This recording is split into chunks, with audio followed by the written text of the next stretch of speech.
Yes, we're back again. It's been a while because of my finger and also the weather, but the sun's shining today. It's the beginning of April, so hopefully now I can resume videos on this, which will be nice. So came down here yesterday with my son and delivered the tyres and the carpet. In fact, I'll show you a little clip of that now. That was filmed on my phone. So you can see 4 new tyres. I went for the Tour. They are white wool. Well, at this moment in time, they're blue wool. If you have a look here, you can see there's a blue thing going around them, but it isn't a thing that you can peel off. It's, I believe you have to wash it away. So looking forward to getting those ones fitted. And I got some replacement carpet because the I'm missing the carpet. Look, my friend's back. Say hello. Look at that. Cats have the best life, don't they? I'm missing the carpet here, you see. It's just got a bit of house carpet in. So what I did is, I can't get a match because obviously they're hard to come by. So I bought a black one, thinking that I could, just a black driver's one, thinking I could just match up the mats, get some black mats, and then it will all look the same. But then this came up for £90, and it was a complete set. Yes, it needs a clean, but I thought for 90 quid I can't really complain. And also it is going to blend in. At the moment the car is grey and this is kind of beige, but annoyingly when I've looked at it now, I was trying to work out the front 2 mats look in amazing condition and the backs don't. So I think what's happened is, this is all out of the one car, but I think the 2 front mats must have been really, really bad, and then the owner originally would have replaced the front mats with the best match that he could find. So now these are obviously 2 newer mats compared to the back, and they are definitely different colours. I mean, one's like a light grey and one's a beige, but hopefully when I clean the grey it will look better. I mean, it's not ideal, it's far from ideal, but what am I going to do? I'm not going to pay Rolls Royce like 10 grand for new carpets or whatever the ridiculous price would be. You can't actually get aftermarket ones, and I don't want to have the car with house carpet in. I mean, look at this horrible stuff here.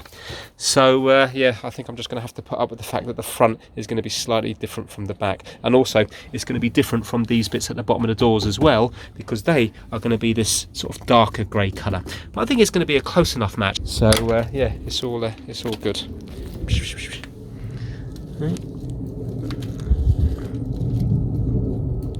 They love the sun, don't they? Wherever the sun's shining, you'll find a cat. So there we go, lovely cat, isn't it? Hopefully the cat will turn up again today. Made its home on the carpet. So yeah, what I need to do is I need to get this car ready for an MOT before I really do any more work on it. But I need to do the interior to get it ready for an MOT. Obviously, I need to put all the door panels back on because they're all off at the moment, and I need to start just cleaning it all up and putting it all back together, the dashboard and stuff. But while I'm there, I think I'm going to clean out the inside of it, because it'd be quite nice to see how the seats come up, and also the headlining. The headlining has got kind of like mould and stuff growing on it, so it'd be nice to get all that clean and see what it comes out like. So I took a trip to Halfords and bought a load of products here, like Auto Gleam products. It was buy one get one half price. So I've got like leather cleaner, leather balm, I've got dashboard wipes and everything. I spent £50 in total, which is quite a bit, but you know, if the interior comes up clean, it would be nice. And it'd be quite nice as well to get some carpets in here.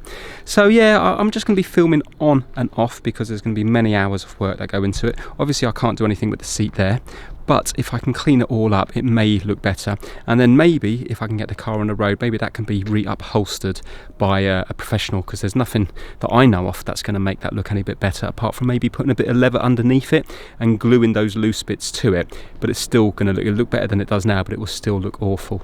So I think we'll leave that job to a professional if we can get the car going. Look how big the seats look. So yeah, that's it. I'm just going to start emptying out everything and then start to put things back together, start cleaning.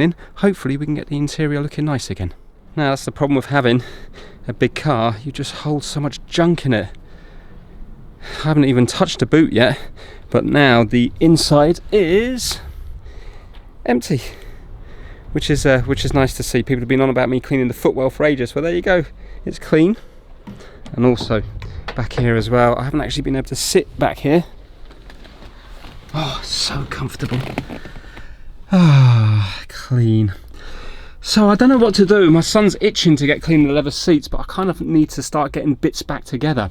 The only thing is, getting bits back together, I can actually see taking days rather than hours. Got a little spider living here as well. So yeah, anyway, that's the progress. I'm not sure what we're going to start next. It's a real shame about the carpets, because I think these carpets would come out really, really nice, but the front one's just not there anymore. So I'm going to have to put the carpets that don't match properly in here. But there's not much I can do, because the carpets that I got off eBay match a lot closer than grey and cream. But these do look immaculate, because you see they're such good quality carpets that once you clean them, they really would come up very, very, very well. Feels good to be a bit of space back. Well, I think the plan of attack is going to be to hoover out the carpets, or vacuum I should say. I wonder, is that a worldwide thing or just a UK thing? So many people in UK say Hoover when it's not a Hoover, it's just a brand name. So my son's just doing that now, and then we're going to take the carpets out, give us a chance to have a look at, you know, what's underneath the carpets, because I haven't lifted these carpets out yet. I'm still hopeful to find my £1 million ring or something of interest in there. Right, so looking down here, it all looks absolutely perfect and solid. There's no signs of any water or anything like that. In certain places you think, uh-oh, it looks like rust, but it's not. It's some kind of weird glue they've used, or some sort of paint, because it's gathered up in different areas. But that is completely solid. And also, what's interesting is, I found loads of these around the front of the car, and I didn't know what they're for. There's one missing from here. It's obviously where it's screwed from underneath coming up, you know, underneath the car. So, for example, pipe work or something. And they're just to stop your foot from going through and going onto it. Or when you're working on it, maybe in the factory, leaning on it and then stabbing yourself. But I'm really pleased with how all that looks. So, I'm going to put this straight back down. There's no point in me lifting this all the way across. I can see it's solid. It's kind of been glued down. Look at him how soundproof. And remember, this is underneath the carpet.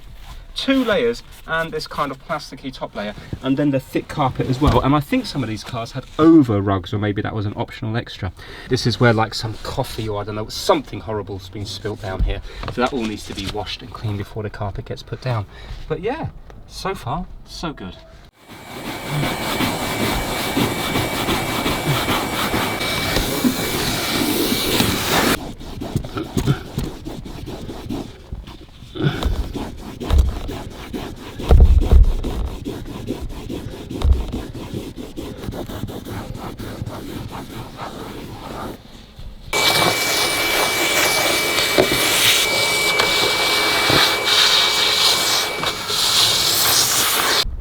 And the good news, I suppose, the driver's footwell is the one that would rust most, because the driver might have wet feet constantly going through. But under again, you can see it's solid. I mean, you can even see a different colour metal from here to here. So it all looks good. It looks rusty here, but it's not. It's glue. It's where it's glued down again, which has gone brown. But it's all good. I'm just doing the passenger footwell now, and again, looking up here, it seems to be solid underneath. Again, ignore the double-sided tape and the glue. You can see it is metal down there, so it's not full of rust. Also, I found this. This was taped up at the end, but this looks like a massive earth strap. So this might be useful, because at the moment I've got my radio just connected to that there, and also there's been some bodge that I'll have to deal with another time with the lighting behind, you know, the panel lights that light up the back of the gauges. There's LEDs shoved in there, and basically there's a little crocodile clip in here somewhere that was clipped onto here, or here, something like that. So maybe I could wire it all up to this. I just need to check at a later stage whether this is definitely an earth trap. I mean, it looks like an earth trap, and that would be perfect. My son is busy. Look at that, that needs cleaning in there. My son's just cleaning up the roof with some leather wipes that we bought from Halfords, and it's coming up nice. If you look at the stains on this side, I'm not sure if the camera's picking it up or not, but there's less stains on this side, and he's only just started. So it's going to feel quite nice, I think, once it's nice and clean. Also, we can do the rear partial shelf at the back there, make that nice and clean, the headrests, have it all looking good. And this massive earth strap, this looks like some sort of, looks like it's a massive lightning strap, you know, it's absolutely huge. But if you listen, I've got one probe just shoved into the dashboard there. Sorry, just trying to do this myself. There you go. So that is a full-on earth, which is great. I'm just curious as to what was strapped onto it originally. Right, so this side hasn't been done. Hopefully you can see everything there. And this side has had one go, only one go, we'll do more. But look, it's come up so good, look at the difference. I can't even see on the viewfinder whether that's coming out, but for my own eyes there's a lot of difference. Result. Look at that, look at that footwell now. It actually suits the car with black carpets in my opinion. Good thing about if you did have black carpets is it hides the marks much better. I'm very happy with that. So we both have a mammoth cleaning job ahead of us, so sit back, let's do a few little clips of different things being cleaned, and I'll play some nice relaxing classical music.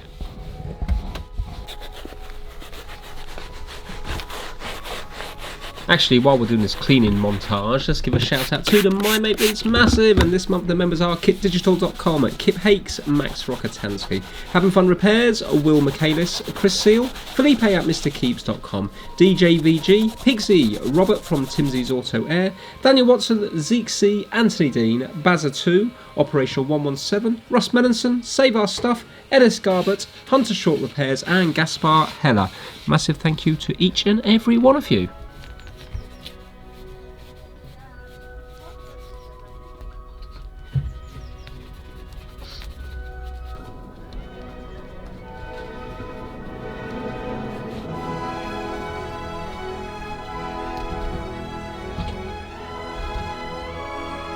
How nice does that look? It looks like something that would be seen on the Orient Express with the chrome and that wood there. It just looks beautiful. And look, it still works. See there?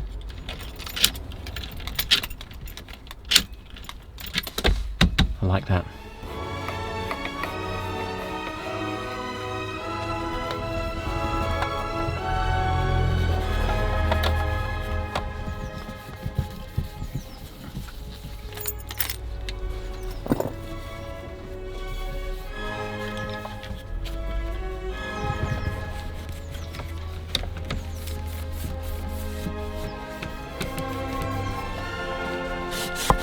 Ooh, it's quite relaxing that. I'm nearly nodding off just editing this. This is like real life ASMR. None of this fake stuff. This is real. Oh, I like that. Hopefully a few of you might have actually nodded off, and then I should play about 10 adverts straight after this bit here, and then they'll all play through. This video would then be the biggest money spinner ever. I could be onto a new idea here. Guaranteed to make you sleep. Well, it certainly looks better than it did, but where there was little, you know, little salt and pepper, little paper sachets that you get when you get, for example, fried chicken and chips, the pepper one was left here, and it's just imprinted down into it. I mean, I will keep on scrubbing it. I'm not going to do it anymore today, but another day I'll come back to it and do it again. It definitely looks a lot better than it did, but there's plenty of stains that I can't get out. But I have seen on eBay you can get a little container that goes in here. I think it was originally with the Rolls Royces. It's like little separate little compartments made out of wood and stuff. So I might get it, because then it will hide that mess in there as well. Now what I'm going to do is I'm going to start, Ben's just working on the back seats. Back seats are pretty clean though. I'm going to start working on the passenger seat here. So what I did is I just got a cloth and I just started rubbing here. And I can see it has made it brighter, but what it's not going to do is, it's not going to, it's like the paint's, it's cracks, you know, the paint's come away. Because obviously the leather originally isn't this colour, so it's been kind of painted or dyed or whatever it's been. And yeah, so I'm not going to get rid of that. You can get kits where you can repaint the seats. Things that I'm wary about is that I think it makes them ever so slightly hard, and I don't want that, because I think I'd rather have them soft and comfortable rather than look nice. So anyway, can I show me that cleaner, Ben? Thank you.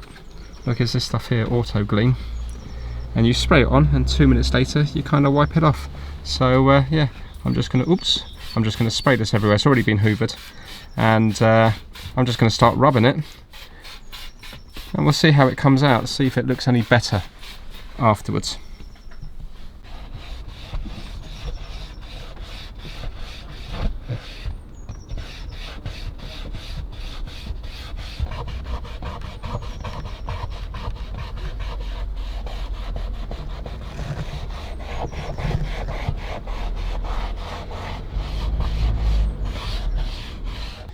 Right, so considering my son was cleaning that for about 45 minutes, I'm really unhappy with how it's turned out. In fact, I think it might look worse than it did before. So yeah, this has come up, you know, much better because this was covered in coffee. But I appreciate it's probably not fully dry yet, and maybe when it's dry and I hoover it, then the fluff might come, the pile might come back on the carpet and look better. But right now that looks absolutely awful. So I have actually bought a carpet cleaner from eBay, a faulty one. So if I can get it repaired, maybe I'll just try to run the carpet clean over it numerous times rather than trying to use a product like that. Maybe that's made for more sort of like little spot stains. So yeah, not very happy with that. Anyway, we're going to tidy up for today now, and then try to start putting bits back together probably tomorrow or the next day. Right, it's the next day now. Again, another lovely day. I'm actually in a t-shirt, which is amazing for this time of year. Today what I'm going to do is, I'm happy enough with the cleanliness of the car now. I can work in here without needling in screws, light bulbs and all the rest of it. So I think I'm going to start putting back together the dashboard. First thing I want to do is, I want to take out this gauge here, and I want to find out what's going on with those wires at the back, because beforehand there was just a crocodile clip, but I can't see the crocodile clip now, so maybe I've knocked it off accidentally. And then I need to solder on a wire from there, from the crocodile clip to this one here, and then connect it up to the earth strap down here, and then hopefully that will save that kind of bodge that's going on behind here. Let me get this off and then I'll show you what I mean. Right, so this is the mess that I've got to deal with here. So you can see originally it would have had an incandescent bulb, and that would have gone into the middle of that dial there to light up, you know, to illuminate all the things there. And here it would have been something similar, probably this one here, going into this bit here. But what's happened is it's just been kind of bodged up with, have a look. Can you, oh no, that is, no, there you go, that's an LED, isn't it? But that's not a problem. It's not a problem that it's an LED. You know, that doesn't bother me. It's just I'm a bit confused about what's going on here, because look, we've got a crocodile clip taped up here, and then a crocodile clip on this side, and that was just basically clipped onto something in the interior to get an earth. But I'm just a bit confused about everything else that's going on here. Have they just taken the feed for that? Why didn't they just take the feed from here? Or, yeah, I don't know what's going on. So I'm going to undo a little bit of tape and see if I can work out what's going on. I mean, we've got two. Oh, these lights are for here. They're for there, so maybe this one, oh, this one's for the bottom of that one there. So basically that one's for that one. So look, on this one, this fuel gauge is not illuminated at all. I mean, maybe that's not maybe the fuel gauge isn't an MOT failure. Obviously I presume the mileometer here is. So yeah, I wonder, do we have voltage here? I need to check all that out. So they're the original little bulbs there, little incandescent things. Right, got a bit of work here to do, I think. And the cat hasn't arrived today, but this magpie's been in the garden for the last hour. Its wings are fine because it was sat on the fence earlier. Lovely looking birds, aren't they? But they're predators, aren't they? These ones kill the smaller birds.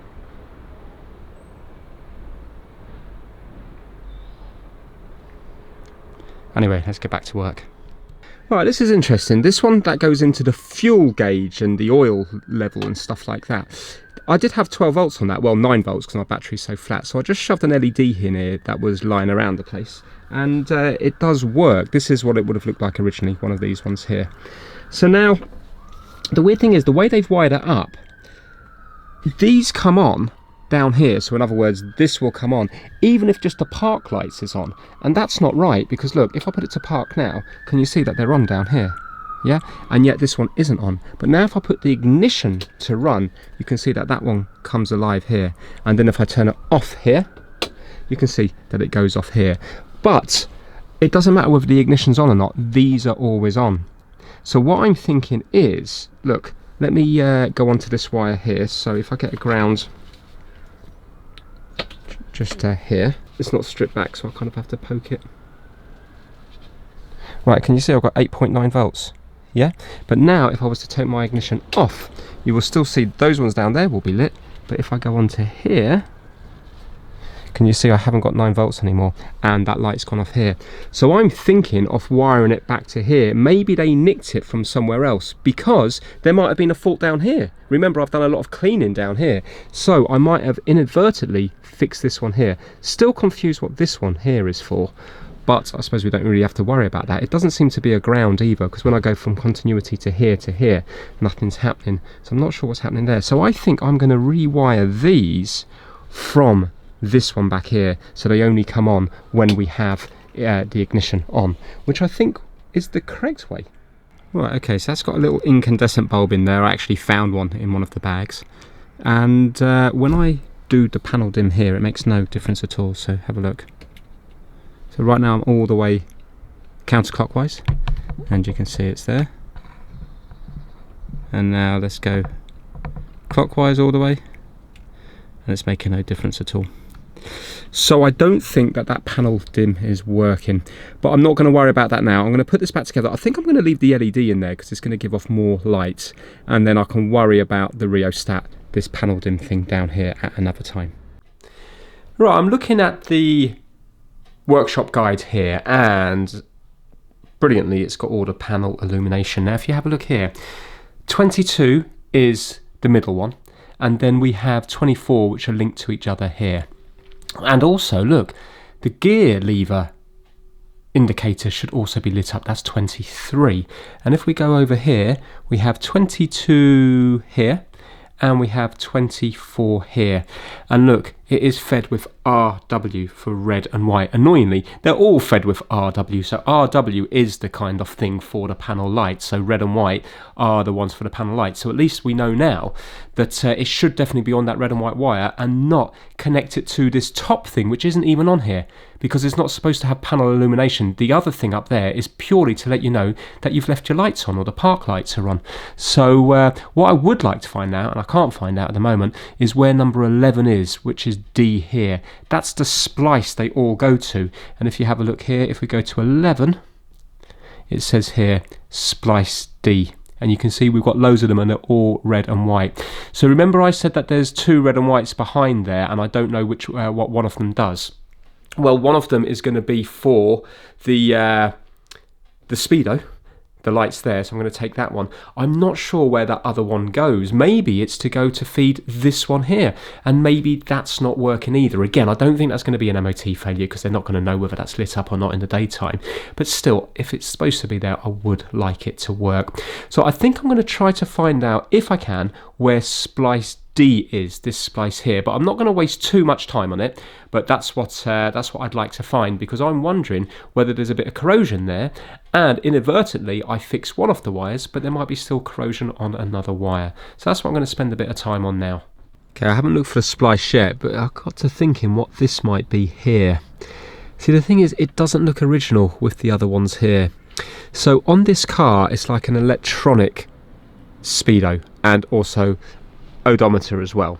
So I don't know what the connections are for, but basically we have 2 connections at the bottom here, and they're going to be for the hazard warning lights, so we can forget about them.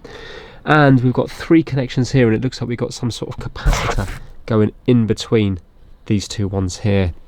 So I'm thinking that we may have a problem with either the speedo, or maybe it's not counting up the miles. I mean, I've had a look at the MOTs, and it looks like it's counting up the miles, but maybe, you see, this just seemed to be kind of wedged into the back here. So I mean, it could be as simple as being a ground, but why would it be a ground? You know, why would it be the negative here? Because it would just be connected like these ones here, you know, this metal into here.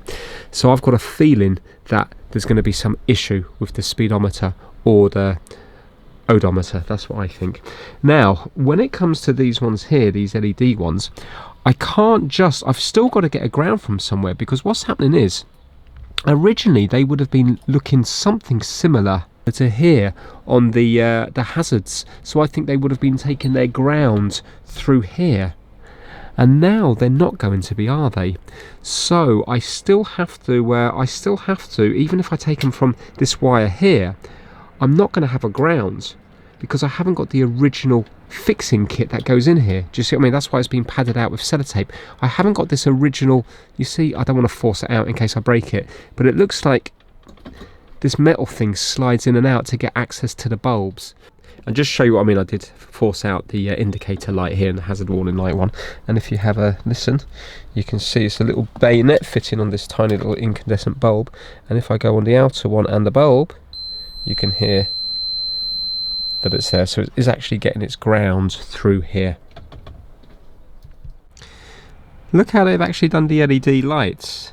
They've actually done a nice job with heat shrink and stuff like that. So it looks bodgy because of the tape, but all that tape is doing is filling up the hole to stop it from falling out. That is a nice little job there. So I've got my old solder station on the go, and I am going to solder this one onto this one, this yellow wire onto here, and then use a little bit of this heat shrink here to solder it all down. I've got the battery disconnected at the moment in the boot. So I soldered up those wires and put some heat shrink on it so it's all nice. I'm still looking for where splice D is, you know, the splice that has all the red wires, the red and white wires. Now, I've traced the 2 loose red and white wires that I've just soldered up. I've soldered one of them, and they go into a loom. The loom goes towards the front of the car, and then it just goes into a loom with hundreds of wires, so it's impossible to find. But looking around the place, I have seen a couple of red and white wires go into this little bottom panel, which is where the windscreen wiper mechanism is, so you can do the different speeds. So this is also supposed to be lit up. So I've undone it and had a look, and luckily I can actually trace with continuity the red and white wire from here go into the mystery one at the back of the speedo that doesn't appear to be doing anything. So that's the reason that this bottom panel here is not lighting up, because it's not getting its feed, because where it's fed from is just flapping around behind the speedo, not doing anything. Let me show you that now.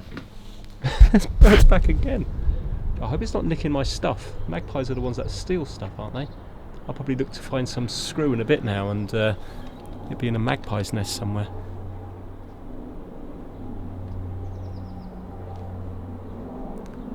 Look at that. Is it going to go in the house, I wonder? Seems very tame. Let's see what it's going to do. Let's see if it's going to try to nick something.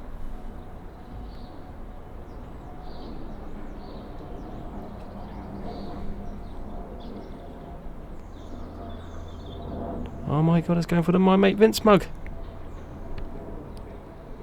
Now, that mug, there was only about 5 of them sold worldwide. So, the chances of another magpie worldwide drinking from a My Mate Vince mug is highly, highly unlikely. So there you go, I've given you something that nobody has ever seen before in the whole world.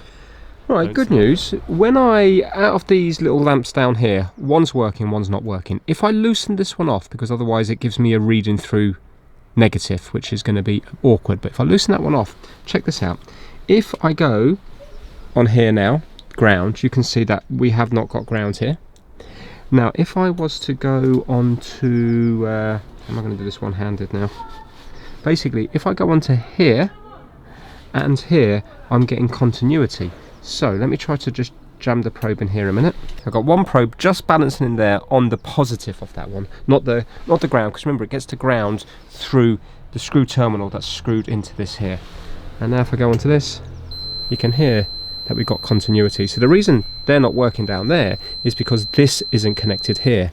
So what I now need to do is, I'm just wondering, where was that connected originally? So I think I'm going to have to solder up to this one. Do you know what? I might use a Wago. I might use a 3-wire Wago here to connect this one up to this one and to the yellow one. And then these are going to come on every time that these come on here, which is correct because they are the panel lights.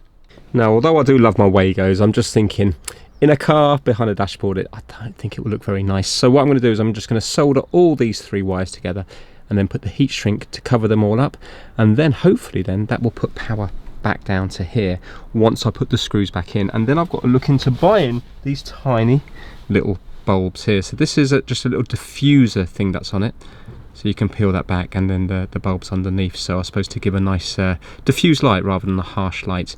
But I'm going to have to see if I can still buy them. Hopefully you can. I'll take them home, I'll measure the width of them, and then I'll see see if there's any markings on them.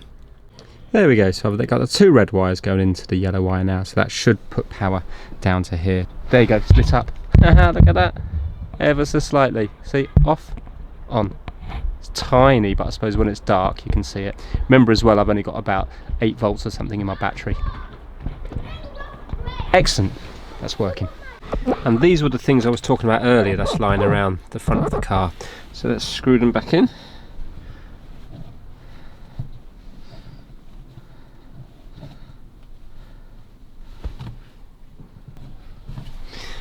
There we go.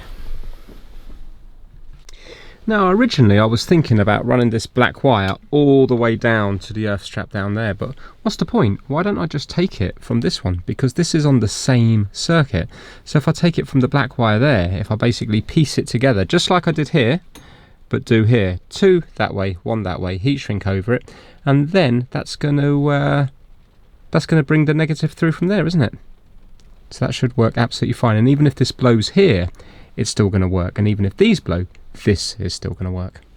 So that's it soldered up there, 2 wires into the one. So now I'm just going to bring this round and heat shrink it down. There we go. So now we're starting to make progress. So we're going to have these 2 for the speedometer, this one here for the 4-in-1 instrument gauge, and we're connected back through now to down here, so this is going to be lit up. So they're in there now. I just need to put these into here.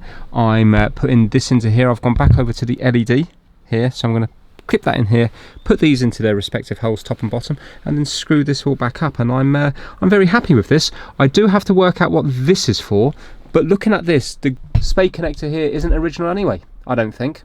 That's completely different than all the other connections on here, so I'm not really sure what that's been used for. But again, we can worry about that later. Obviously, if the speedometer or the odometer doesn't work, then I can worry about that at a later stage. Right, I noticed that when I took this apart earlier, that when I took the light bulb out, there was all broken glass in there. When I shook it upside down, you can see that there's bits of broken glass here. Yeah, and if you have a look here, I can see that there's also a horrible mess on the inside. But check this out. If you get the bezel and turn it anti-clockwise, you can basically pop that out there, and now you take the glass out. There we go. So now I can clean all this. I'll tell you what I can also do. I can probably also clock my car. I could turn that to a 0. Right, excellent. Okay, I'm going to oh, look at this, it's all coming apart. Oh, fancy. Oh, that's how you can change the bulb. Amazing, I never knew. So that's how you can change the bulb without having to take the dashboard off. That is a result. Mind you, you're still not going to be able to get to these, are you? Because the wood's going to come around here. But at least you only have to take the wood off in order to change the dashboard. Look at that, made in the UK. That's nice, isn't it? Fantastic. And it's also got a little minimum oil thing. When you press this here, it gives you a reading of the oil in the engine. Clever, isn't it? So that's the fuel gauge, but it also has an oil level on it as well. Right, I'm swapping this one back over to incandescent because what's happening is the LED's too long and it's fouling this when I put it back. It's not going in nicely. So I'm going to keep it with the incandescent. My buddy's back. Hello. Come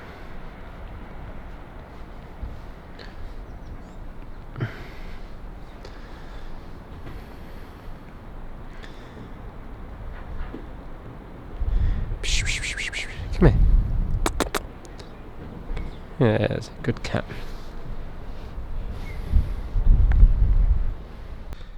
So next on the list is going to be getting the amplifier screwed back into its home right in there. So annoyingly I have to undo everything, but luckily I labelled it all up before, so I know exactly where it all goes, left, front, rear, right, etc. So yeah, and I'm going to have to disconnect them from this side as well, and I've got to kind of feed the wires up the side. It's going to take quite a while to do that. I'll probably do that and start to get the centre console and the radio in place, and then we have to put the dashboard on, and I think I'll probably call the video done for that one there, and then I can worry about cleaning up the seats, carpets, etc. maybe in the next video. Right, a few of you are going to be wondering how I know which screw goes where. Well, the truth of the matter is I don't. I started this project now however long ago, 10-11 months ago, and although they were in neat piles in the footwells, bit by bit they've been kicked around the place, so they're all over the place now. In hindsight, if I was doing it again, I would have put them each in grey bags. So for example, now I'm looking for 4 screws for the amplifier, and if I'd put them in a separate little bag, then I'd know where they are, and then I could have done 4 screws or 8 screws or whatever for the radio, centre console, etc, etc. But what I'm doing is I'm grouping them all up, so I'm finding like screws to each other, and then that will give me a clue. For example, here we have 1, 2, 3, 4, 5, 6, 7. There's probably another one somewhere, but if they fit somewhere and I need 7 of them, likelihood is that's going to be them. So yeah, that's all I'm doing. Those ones at the end there, I remember those ones there for the dashboard because they're kind of browned, and the little cup washers are browned as well to match in with the wooden dash. So I think I will be alright. I think I will get there. If not, I'll just have to, you know, buy a new selection of different screws and bolts and stuff. But I think I'll find a home for each of them. Okay, I'm starting to lose light now, so I've probably got about another 10-15 minutes. I managed to get the amplifier in there. That was incredibly hard, really hard, because I couldn't get to the screws with the cables in, and then you can't see where the cables go once it's in there. So yeah, but anyway, I've managed to get it here now. These two here are going to be for the temperature and the clock, so they're out of the way, and all the cables are properly routed down here now, and I've soldered on the ground from the radio to the massive earth strap.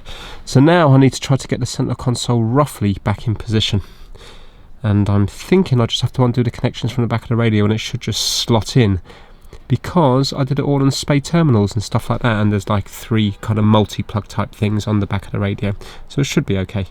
Right, I'm going to be calling it a day in a minute, but psychologically putting in this center console here, I've still got to do these screws up, but that there makes me feel so good because that's just been hanging down for ages. And now look, the dashboard, apart from the wood, is nearly back together, and the wood's an easy job to put back in. So yeah, that feels really good. So I'm just going to do up a couple of screws here. I'll do the rest tomorrow. I am just going to connect the radio up just to see if we can get any life out of it at all. I know my battery's very flat, but it'd be nice just to hear it working. Oh my, it's working. I turned the radio on and it went straight to tape. And this is the song that it came up with, which is perfect for this car. You ready?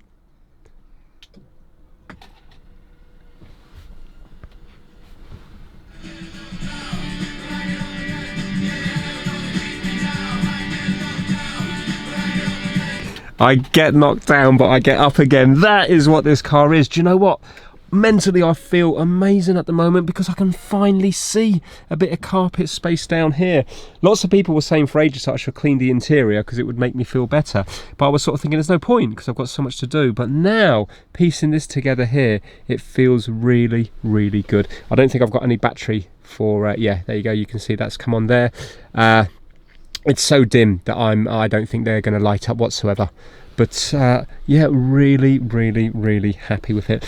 I think I am going to call it a day for the video today because I've done quite a bit. I think I've got quite a bit of footage.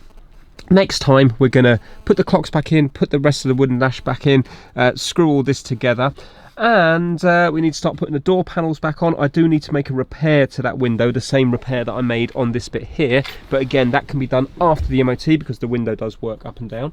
And yeah, just feed the seats. We need to feed the seats as well. I've been watching videos on YouTube. You can actually spray these seats. You kind of sand them back and spray them. I don't think I'm going to do that, but what I might do is, when I bought the car, he did give me some seat dye with it, parchment, I think it was from memory. What I might try to do is maybe dilute it with a bit of isopropyl alcohol so it just goes in the cracks, because he did do a little bit here. I can see, you're not going to see it now, but there was a patch around here, and it's much lighter than what the seats are, so there's no way I want to paint them because I don't like the finish of it feeling slightly hard. So but before I feed them, I might just try to dilute a little bit just to put in the cracks. I'm not too sure. Or do you know what, I might just feed them, make them nice and soft and comfortable, and just be proud of the fact that it's done 151, can't even see it, 151,000 miles. Not too sure yet, but yeah. Hope you enjoyed the video. If you did, give it a massive thumbs up. It feels good to be back on the car. It is massively time consuming. 2 full days has taken me just to get to this level here, but I'm happy. I'm really happy with it. It looks so good. I think that might be my thumbnail. Right, I'll see you soon, everybody. Thank you so much for watching.